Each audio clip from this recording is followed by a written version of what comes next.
What's up YouTube, this is LDS Reliance. This is the second part of this video on this Hunter chimney by Silverfire. This is a top lit updraft chimney stove. As you can see, the chimney there and the stove. If you want to know more about it, watch the other video. But now we're going to load some wood into this, and I'm going to use denser materials because I want a longer burn. I'm going to use a Dutch oven to cook something here. And so normally if you wanted to do something like boil water or something like a quick cook, you would use smaller biomass, twigs, stuff like that. But for this I'm going to use more dense materials, so just keep that in mind. So you load the stuff in from the top, you put the bigger stuff on the bottom, medium stuff in the middle, and then the tinder on top, and then I'm going to light it from the top.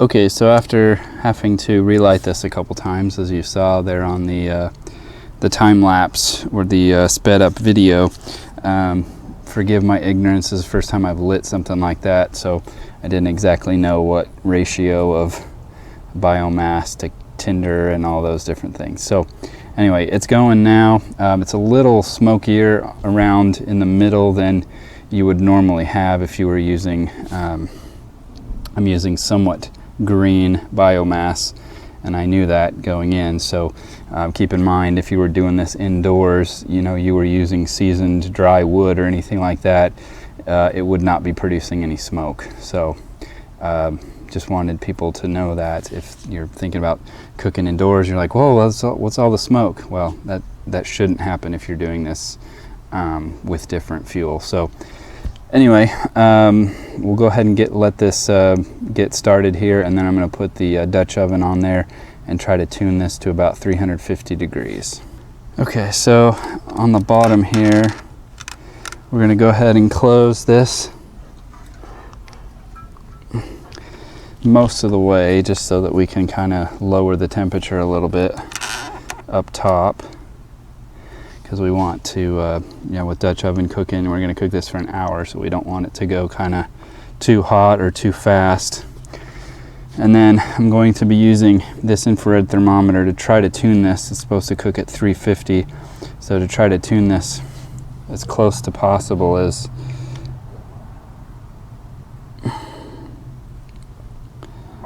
it's in that range, depending on where I aim it. It's between 450 and 250. So we'll go ahead and put the Dutch oven on top and see what happens.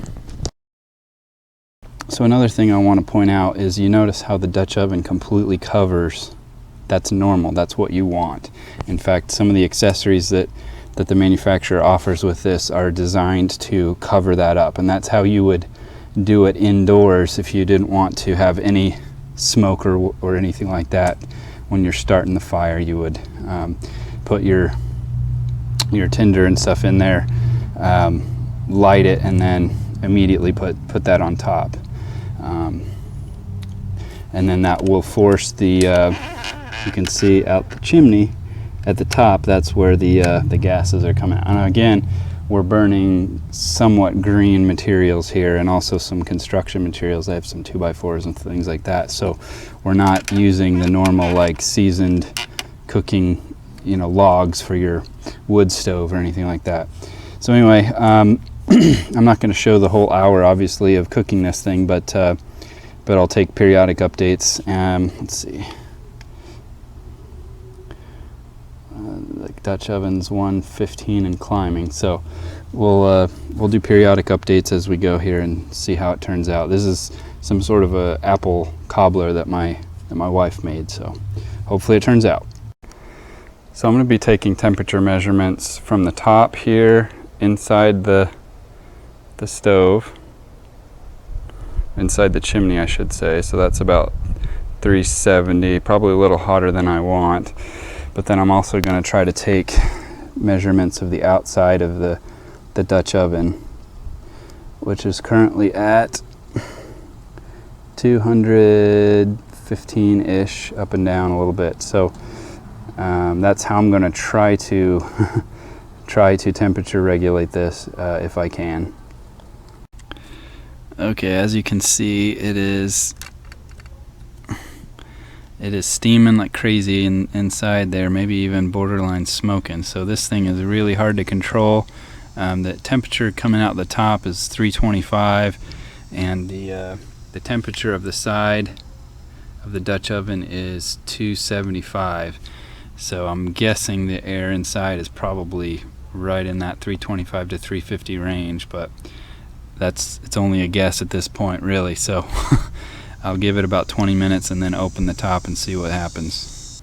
Okay, so I was having trouble controlling the temperature, so what I did was I opened up the flap at the bottom, pulled off the Dutch oven, and just kind of let it go bonkers for a minute, just to kind of burn it down to some embers on the bottom. So probably should have done that from the beginning. Not sure. I'm not the most experienced Dutch oven cooker to begin with, but didn't really know the capabilities of this stove. So anyway, hopefully the apple cobbler is not ruined, but we'll go ahead and put it back on to kind of hopefully slow burn a little longer. Okay, this thing's been cooking for long enough, so I'm going to check it out, risk opening the lid and see what we got. It's been cooking for, I don't know, a total of about 45 minutes to an hour.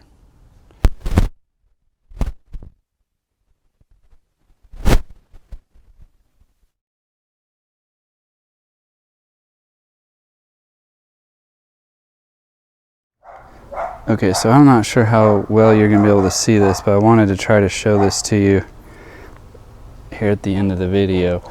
I'm going to zoom in a little bit, but there's a green flame inside of the reddish yellow flame. Not sure if this is going to show up on video, but it's really cool. You can see the various burns in there all going at once.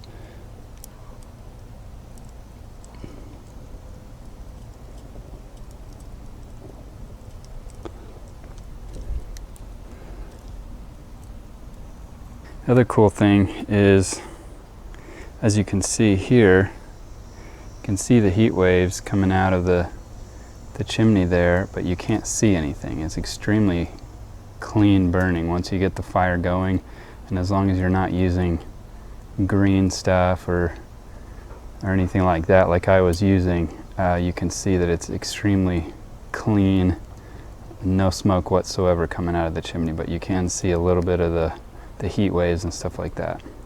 Anyways, pretty cool little tool. There's gonna be a learning curve learning how to cook with this thing, but thanks for watching, guys, and maybe we'll do some more videos on this in the future.